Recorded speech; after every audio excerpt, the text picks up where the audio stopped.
खुलुमबाय रायजोफोर दिनै फुंबिलिनि खौरांफोरा जाबाय गिबि खौराङाव दङ एनडिबिनि गायसनगिरि आफादगिरि गेदेमा रन्जन दैमारिखौ देहा आनजादनि थाखाय फिन आरोबाव गुवाहाटीनि GMCHआव लांनायखौ नुनो मोन्दों।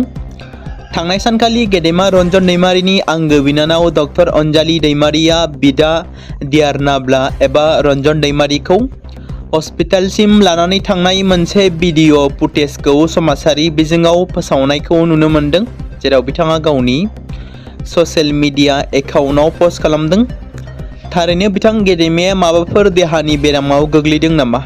बेनि बागै जेबो फोरमायथिनानै होआखै अनजालि दैमारिया। आसा खालामो रन्जन दैमारिया गोग्गो देहा लानानै जाहाथे अरायबो जोंनि गेजेराव थाबाय थायो। जिद'थि आसाम आयेन आफादनि जथुम्माया मैया ब्रैथि सानमोन। गोलाव सावरायनाय आरो दान्थे बिदान्थेनि उनाव आसाम बिधान सभानि जथुम्मानि ब्रैथि सानाव सदना हादोरनि पार्लियामेन्ट आरो गासै बिधान सभानि जथुम्माफोराव आइजोफोरनि थाखाय 3 बाहागोनि 1 मासि थिसननायनि सोरखारनि थांखिखौ गनायथि होबाय। थामहिनबा आइजो संरैखाथि सोदांनाय बिलखौ सदनाव दिखांनानै लाबाय आरो बे बिलखौ दिनै पास खालामगोन। नाथाय सोरखारनि बे थांखिखौ लानानै मंगलबारखालि एबा मैया बिधान सभायाव थानाय बेरेखा दोलोनि सोद्रोमाफोरनि गेजेराव गोख्रों बाथ्रा दान्थेलायनाय जायो। नाथाय जोबनाय समहालागै बे थांखिखौ पास खालामनाय जायो। हादोरनि पार्लियामेन्ट आरो गासै बिधान सभाफोराव आइजोफोरनि थाखाय 3 बाहागोनि 1 मासि थिसननायनि सोरखारनि थांखि दिखांनाय थांखिनि सायाव बांसिन खुंथायाव थानाय आरो बेरेखा एमएलएफोरा बाहागो लादोंमोन आरो बेनि फारसे बेरेखायै जुक्ति होदोंमोन। जेरै रायजो दलनि एमएलए उकिल गगैया माखासे अजद दिखांदोंमोन आरो सदन नागारनानै बिथाङा बाहेराव फैनानै बेनि हेंथा होदोंमोन। बेनि फारसे आरो बेरेखायै जुक्ति होबावदोंमोन। समबारखालि मन्त्रि अजन्ता नेउगा सोरखारनि बे थांखिखौ एसेम्ब्लियाव थिसनदोंमोन आरो मंगलबारखालि बे आयदानि सायावनो 2.5 घन्टा बाथ्रा दान्थेलायनाय जादोंमोन। बे समावनो मैया गोलाव सावरायलायनाय समाव गिबि मन्त्रि डक्टर हिमन्त बिश्व शर्मायाबो बे आयदानि सायाव गावनि बिबुंथिखौ लाखिदोंमोन। बिथाङा माखासे बिबुंथिखौ लाखिदोंमोन, जेरैबायदि बिथाङा बुंदोंमोन बड'फा उपेन्द्रनाथ ब्रह्मखौ लानानै राजखान्थि जाया। सदनाव बेबादि बुङो गिबि मन्त्रिया, बिजेपिनि जौसाङाव जों माब्लाबाबो बड'फा उपेन्द्रनाथ ब्रह्मनि फट' लाबोनो नाङा। राजखान्थि खालामनाय मानसिया माब्लाबाबो अहंकार जानो नाङा। बिसायख'थिनि रादाय बादियै 2 लाख सेंग्रा सिख्लाफोरनो साख्रि होनाय जागोन। आबाद रांखान्थिनि गेजेरजों सेंग्रा सिख्लाफोरनो होगोन फसंथान। आइजोफोरखौ गाव गसंथानो हानायनि थाखाय गावसुंथा गुटखौ गोथौथि होगोन। आसामनि गोबां ईदगाह समितिफोरा बेबारनि ईदआव मोसौ कुरबानि होनायनिफ्राय गोजानाव थानायनि थांखि। बेफोर बाथ्राफोरखौ सदनाव बुंथियो गिबि मन्त्रिया। फैगौ 1 जुन खालारनिफ्राय मानास नेशनेल पार्कआ दावबायारिफोरनि थाखाय बन्द थागोन। हादोरारि आरो गुबुन हादोरनि दावबायारिफोरनि थाखाय जिप साफारि, मैदेर साफारि आरो राफ्टिंफोरा बन्द थागोन। मानास टाइगार प्रजेक्टनि फिल्ड डाइरेक्टरा बे खौरांखौ फोरमायदों। बेनि अनगायैबो 25 जुन खालाराव जिप साफारिफोराबो बन्द थागोन। सोलिफुनाय बोसोराव 60,000 दावबायग्राफ्रा बे माहारियारि पार्कखौ नायनो फैबाय। मानास माहारियारि हाग्रामायाव सा 1,600सो गुबुन हादोरारि दावबायारिफ्रा फैदों। बिबानगिरिफ्रा फोरमायनाय बादिब्ला 1.5 कौटि रांसो रेभिनिउ बुथुमनो हादों होनना फोरमायदों। क'क्राझार जिल्ला रान्दि रैखाथि अनसाय आफाद तामिनबा भक्ति स्वरुपा उइड' वेलफेयार ससाइटिनि खौरांगिरि मेल लानायखौ मैया नुनो मोन्दों आरो खौरांगिरि मेलनि गेजेरजों माखासे दाबिफोरखौ दिखांदों। रायजो आरो बिटिसि सोरखारनिसिम आफादगिरि सुमेरा ब्रह्मआ दाबि दैखाङो दि बिटिसिनि सिङाव गंफ्रोमबो फरायसालिफोराव रान्दि एबा मावरिया नखरनि फरायसाफोरनो प्रि एडमिशनखौ होनांगौ। साफ्रोमबो रान्दि आइजोफोरनो दान मोनसेयाव 5,000 रां रान्दि पेन्सनखौ होनांगौ। जायफोर रान्दि सुबुंफोरा गोबां नखर संसार जानायाव हा-हु गैजायैफोरनो थांनानै थानो थाखाय हा एबा न' लुना होनांगौ होनना बेफोरखौ दाबि दैखांदों सुमेरा ब्रह्मआ। नाजानायनि फिथाइया गोदै जायो फोरमान होदों राकेशर बिरदाव आरो बिबेक दैमारिमोना। जेराव भारतारि रौनिया अग्निवीर जिडिआव साख्रि मोननो हादों फारियै 3 लाइमोना। गोसोआव माबा मोनसे मावनो हांखुर थायोब्ला मोनमारो बिनि गोथां बिदिन्थि होदों अरां पाबरि पट्टा गामिनि 3 लाइमोनफोरा। गंसे गामिनिनो 3 बर' लाइमोनफोरा अग्निवीर जिडिआव साख्रि मोननो हादों। फारियै अदालगुरि जिल्ला अरां पाबरि पट्टा गामिनि बिरदाव दैमारि, बिबेक कुमार दैमारि आरो राकेशर दैमारिया इन्डियान आर्मी अग्निवीर जिडिआव खेबसेयैनो साख्रिखौ मोननो हानानै ओनसोलनि आरो नखरनि गोग्गानाय लाबोनो हादों। सनितपुर जिल्ला दिकियाजुलि 5 नं वार्डनि थागिबि सुशील बसुमतारी आरो मनिका बसुमतारीनि सासेल' फिसाजो आकांक्षा बसुमतारीया नालन्दा मुलुगसोलोंसालिनिफ्राय 2024 आरो 2026 बेचनि थाखाय हिस्टरिकेल एबा जारिमिनारि स्टाडिजआव मास्टार अफ आर्ट्सखौ सोमोनांथाव रोंगौथिजों सेथि मासि आवग्रिनो हानानै उथ्रिसार जानो हानाय आरो थाखोआव जौसिन मासि आवग्रिनानै बिफाननि सोलोंथायारि मान आरो मुलुगसोलोंसालिनिफ्राय सनानि मेडेल बान्था मोननो हानानै दिकियाजुलि ओनसोलखौ सोलोंथाइ आयदायाव गोग्गानाय लाबोदों। दिकियाजुलि गदै बर' थुनलाइ आफादनि गाहाय नेहाथारि एबा बड' लाइभनि खौरांगिरि सनि दैमारि, बोसोनगिरि एबा बारग' फोरोंगिरि महेश्वर बसुमतारी बिथांमोना आर'नाइजों बरायो। दिकियाजुलि साखा साहित्य सभानि नेहाथारि एबा निउज लाइभनि खौरांगिरि कल्प ज्योति नाथआबो गांसे गामसाजों बरायो। निउ बङाइगाव रेलवे स्टेशनाव गोबां बिबांनि रांनि थफ्लाजों लोगोसे सासे सुबुंखौ एरेस्ट खालामदों।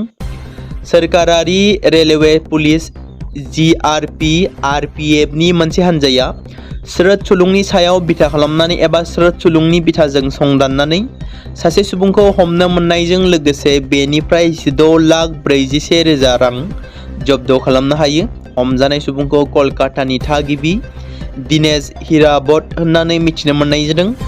रेलवे रैखाथि एजेन्सिफ्रा बोखांनो हानाय रांनि थफ्ला आरो सुबुंनि सायाव नायबिजिरनायखौ जागायदों होनना सुलुङाव फोरमायदों। आधुनिक इन्डिया फाउन्डेशननि बाखनायथाव बानजायनाय उरान आन्डार-20 बर्डार गार्ल्स फुटबल चेम्पियनशिपखौ गाजा गोमजायै बेखेवबाय। अदालगुरि जिल्लानि सिङाव थानाय भुटियासां साहा बागानाव उरान आन्डार-20 बर्डार गार्ल्स फुटबल चेम्पियनशिप 2026 जागायबाय। जागायनाय फुटबल गेलेनायाव बामनजुलि आइजो दोलोआ हातिगर हानजाखौ 5-2 गलाव फेजेनो। गेलेनायखौ बल किक अफ खालामनानै बेखेवना होदोंमोन अदालगुरि जिल्लानि बेंगिरि एबा रायजो बेंगिरि जय पिकासआ। बेनि सिगां टुर्नामेन्टखौ फिथा हास'नानै बेखेवना होयो भारतारि रौनिया हान्जानि लेङाइ कामान्डार कर्नेल अमित जादबआ। बे हाबाफारियावनो आइजोफोरखौ गोसोआव थुलुंगा होनो बाहागो लायो भारतारि रौनिया हान्जानि colonel Bipin Jadab, colonel BS Choudhury, lieutenant colonel Deepak Kumar, 37 नं एसएसबि बेटेलियाननि इन्सपेक्टर रवि शंकर प्रसादजों लोगोसे बानजायगिरि आधुनिक इन्डिया फाउन्डेशननि सामलायगिरि 37 एसएसबि बेटेलियान मावसुम हान्जा, जायगानि खुंथाय बायदि बायदि बिफाननि मावख'गिरिफ्रा बाहागो लादों। एएफडिसिएल सोरखारि धोन जाख्ल'नायनि दायाव सा-8 बिबानगिरिफोरखौ खाबाय एन्टि कारापसन टीमआ। एसिएस बिबानगिरि नरेन चन्द्र बसुमतारीखौ खाबाय एन्टि कारापसन दालाया। दुतां अनुराधा अधिकारी शर्मा एसिएस बारग' महम्मद ज्योति सैकिया बारग' मावफुं इन्जिनियार, बेबादिनो बिरिन्ति अधिकारी बारग' मावफुं इन्जिनियार, ज्योति प्रसाद सैकिया बारग' लोगो मावफुंगिरि इन्जिनियार, शुरुद्दीन आहमेद बारग' लोगो इन्जिनियार, रबिन्द्र नारायण डेका बारग' लोगो टेकनिकेल बिबानगिरि बिथांमोनखौ एन्टि कारापसन टीमआ खाबाय। ट्राइबेल ओनसोल आरो हाग्रा हानिफ्राय दखल खालामग्राफोरखौ होखारहरनांगौ बाथ्राखौ बुंदों ट्राइबेल गौथुमा। दुलाराय आसाम ट्राइबेल संघ बिटिजि कोअर्डिनेशन कमिटिया बिटिसिआव थानाय ट्राइबेल बेल्ट एन्ड ब्लक आरो हाग्रा हानिफ्राय दखल खालामग्राफोरखौ थाबैनो होखारनो खावलायदों। आफादनि मोनसे थान्दै हान्जाया समबारखालि एबा थांनाय सानखालि बिटिसिनि गाहाय खुंगिरि हाग्रामा महिलारिनो ट्राइबेल बेल्ट आरो ब्लकफोरनिफ्राय दखल खालामग्राफोरखौ होखारनायनि सायाव थाबैनो राहा लानो आरो बिटिसि ओनसोलाव हाग्रा मोनथाय आयेन 2006 खौ मोजाङै मावफुंनो थाखाय खावलायो। गोसोखां बिलाइयाव आफादा गुवाहाटी गोजौ बिजिरसालिनि PIL नं 78/2012 आव होनाय बिथोनखौ गोख्रोङै मावफुंनो दाबि खालामदों, जेराव बिबानगिरिफोरखौ ट्राइबेल बेल्ट आरो ब्लकफोरनिफ्राय आयेन बेरेखायै दखल खालामग्राफोरखौ बोखारनो बिथोन होनाय जादों। कमिटिआ अजद होबावदों दि बिजिरसालिनि बिथोन होसेयावबो गोबां ट्राइबेल ओनसोलफोराव दखल खालामगासिनो दं। बे आफादा हाग्रा आरो रिजार्भ खालामनाय हाग्रा ओनसोलनिफ्राय आयेन बेरेखायै थाफैनाय सुबुंफोरखौ होखारनो दाबि दैखांदों। गुलमार्गआव रौनिया बिफान NDRF आरो SDRF आरो लोगोसे पुलिस बिफाना सा 300 दावबायारिफोरखौ जिउ रैखा खालामदों।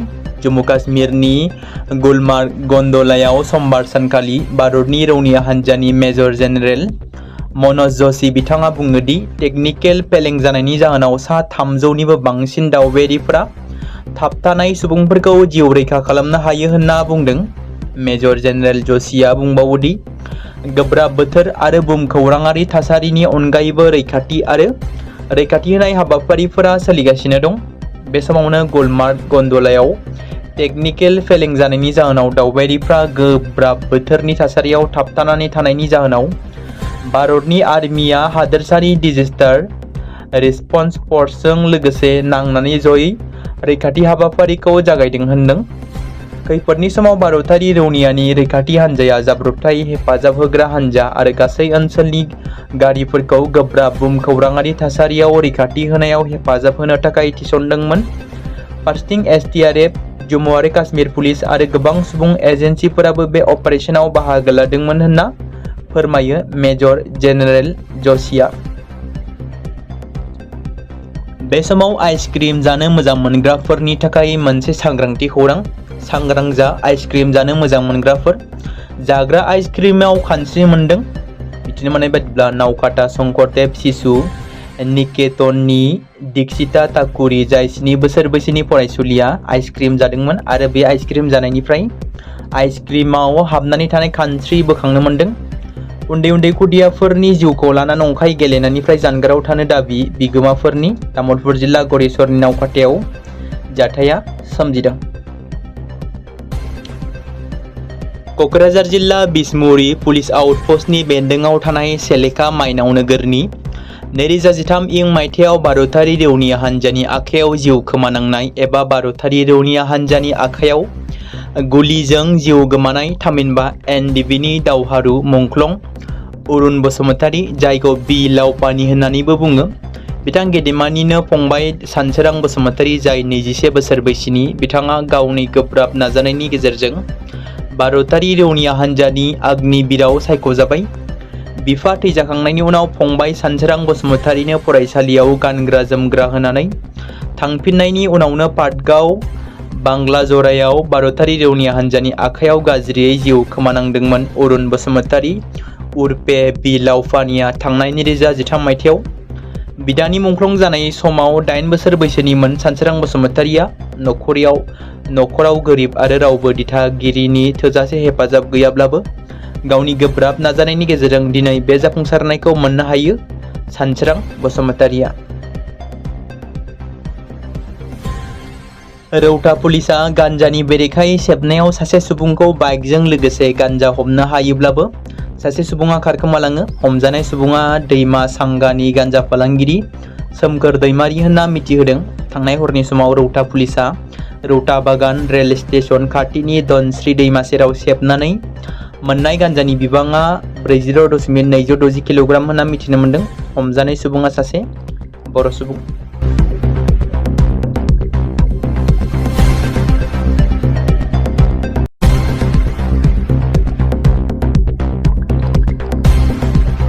बे समाव मोनसे गोजोनथाव खौरां बाक्सा जिल्लानि बरमायाव थानाय रुरेल एकाडेमिया लानानै फैदों नोंथांमोननि थाखाय मोनसे गोजोनथाव खौरां।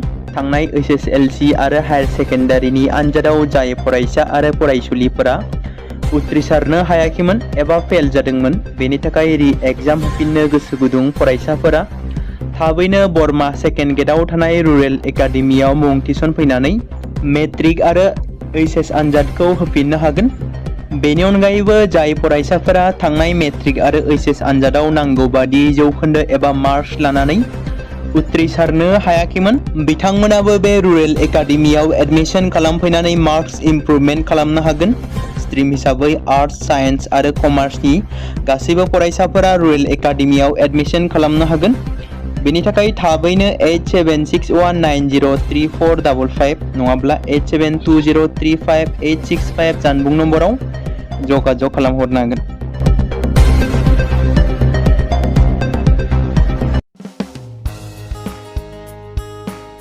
बे समाव मोनसे गोनां फोसावथाय बर' सावथुन नायनानै मोजां मोनग्रा गासै बर' रायजो राजाफोरनि गेजेराव लानानै फैदों मोनसे बर'नि OTT प्लेटफर्म गोनां, जाय प्लेटफर्मनि गेजेरजों नोंथांमोना बर'नि गोदान गोजाम सावथुनफोरखौ नुनो मोनगोन। थांनाय माखासे बोसोर सिगां बर'नि गेजेराव लानानै फैनाय निउबो एप बायदिनो फिन आरोबाव लानानै फैदों बर' रायजो राजाफोरनि थाखाय। बे बाथ्राखौ मख'नाया गोनांदि 2025 मायथाइनि जानुवारि दानाव ओंखारनाय आंगो स्ट्रिम मुंनि मोनसे OTT प्लेटफर्म गोनां निउबो एपनि गेजेरजों नोंथांमोना गोबांथार बर'नि सावथुनफोर जेरै ट्रेजेडि, रमान्टिक, एक्शन आरो कमेडिजों बुंफबनाय सावथुनफोरखौ नुनो मोनगोन। जेरै सनानि नखर, थांखि गैयै समाज, अनसुला आफा, हिर', बिमा बायदि बाजै, अर, थैसाम, वान्टेड, संदान आरो रं नाम्बार बायदि सावथुनफोरा मख'जाथाव। बेफोर सावथुनफोरखौ नायनो थाखाय नोंथांमोना गिबियावनो आंगो स्ट्रिम एपखौ गावनि मबाइलाव थानाय प्ले स्ट'रनिफ्राय डाउनल'ड खालामनानै लोगोसे इनस्टल खालामनानै गावनि मबाइल नाम्बारजों लगइन खालामनानै लाग्रोनांगोन। बेनि उनाव नोंथांमोना गोबांथार नुनो मोनै सावथुनफोरखौ गुगोल पे, फन पे आरो पेटिएमजों रं नाम्बार सावथुनखौ नायनो थाखाय 60 रां आरो संदान सावथुनखौ नायनो थाखाय 80 रां, वान्टेड सावथुनखौ नायनो थाखाय 60 रां, थैसाम सावथुनखौ नायनो थाखाय 60 रां बेबायदिनो गोबांथार नुनो मोनै सावथुनफोरखौ नायनो थाखाय सुबिदा खालामनानै होदों आंगो स्ट्रिम प्लेटफर्मा। फिन नोंथांमोननि गेजेराव फोरमायबावनो लादों बर' सावथुन नायनानै मोजां मोनग्रा गासै बर' रायजो राजाफोरनि गेजेराव लानानै फैदों मोनसे बर'नि OTT प्लेटफर्म गोनां, जाय प्लेटफर्मनि गेजेरजों नोंथांमोना बर'नि नुनो मोनै सावथुनफोर जेराव गोदान गोजाम सावथुनफोरखौ नुनो मोनगोन। बे बाथ्राखौ मख'नाया गोनांदि 2025 मायथाइनि जानुवारि दानाव दिहुनजानाय आंगो स्ट्रिम मुंनि मोनसे OTT प्लेटफर्म गोनां एपनि गेजेरजों नोंथांमोना गोबांथार बर'नि ट्रेजेडि, रमान्टिक, एक्शन आरो कमेडिजों बुंफबनाय सावथुनफोरखौ नुनो मोनगोन। जेरै रं नाम्बार, संदान, वान्टेड, थैसाम, अर, बिमा बायदि बाजै, हिर', अनसुला आफा, थांखि गैयै समाज, सनानि नखर बायदि बायदि सावथुनफ्रा मख'जाथाव। बेफोर सावथुनफोरखौ नायनो थाखाय नोंथांमोना गिबियावनो आंगो स्ट्रिम एपखौ गावनि मबाइलाव थाखानाय प्ले स्ट'रनिफ्राय इनस्टल खालामनानै गावनि मबाइल नाम्बारजों लगइन खालामखांनायनि उनाव नोंथांमोना गोबांथार नुनो मोनै सावथुनफोरखौ गुगोल पे, फन पे आरो पेटिएमजों रं नाम्बार सावथुनखौ नायनो थाखाय 60 रां, संदान सावथुनखौ नायनो थाखाय 80 रां, वान्टेड सावथुनखौ नायनो थाखाय 60 रां, थैसाम सावथुनखौ नायनो थाखाय 60 रां बेफोरबायदिनो अर सावथुनखौ नायनो थाखाय 60 रां पे खालामनांगोन। बेबायदिनो गोबांथार नुनो मोनै बर' सावथुनफोरखौ नायनो थाखाय सुबिदा खालामनानै होदों आंगो स्ट्रिम प्लेटफर्मा। बे समाव मोनसे गोजोनथाव खौरां, BTC हालामनि रायजो राजाफोरनि थाखाय मोनसे गोनां फोसावथाय। क'क्राझार जिल्लानि सिङाव थानाय बड'लेण्ड एकाडेमि सिनियर सेकेन्डारि स्कुला लानानै फैदों गोजोनथाव खौरां। बड'लेण्ड एकाडेमि सिनियर सेकेन्डारि स्कुला 2026 आरो 2027 सोलोंथाइ बोसोरनि थाखाय लानानै फैदों नार्सारिनिफ्राय लानानै थाखो 9 सिम फरायसा आरो फरायसुलिफोरनि गुन गोनां सोलोंथाइनि थाखाय खम बेसेनावनो गोदानै मुं थिसननायनि खाबुखौ होगासिनो दं। मख'जाथावदि क'क्राझार जिल्लानि हल्टुगाव आउटपस्टआव थानाय क'क्राझार तिनिआलिनि बड'लेण्ड एकाडेमि सिनियर सेकेन्डारि स्कुला गुन गोनां सोलोंथाइ होनायजों लोगोसे थाखो 9 नि थाखाय इलेक्टिभ साबजेक्ट महरै मेथामेटिक्स, जिअ'ग्राफि, हिन्दी, हिस्टरि बायदि आयदाखौ लानो हागोन। मोजां सोलोंथाइ लानायनि अनगायैबो बड'लेण्ड एकाडेमि सिनियर सेकेन्डारि स्कुलाव उफ्रा सोलोंथाइ हिसाबै environment field study, English speaking course बायदिखौ लाफानानै सोलोंथाइ लानो हागोन।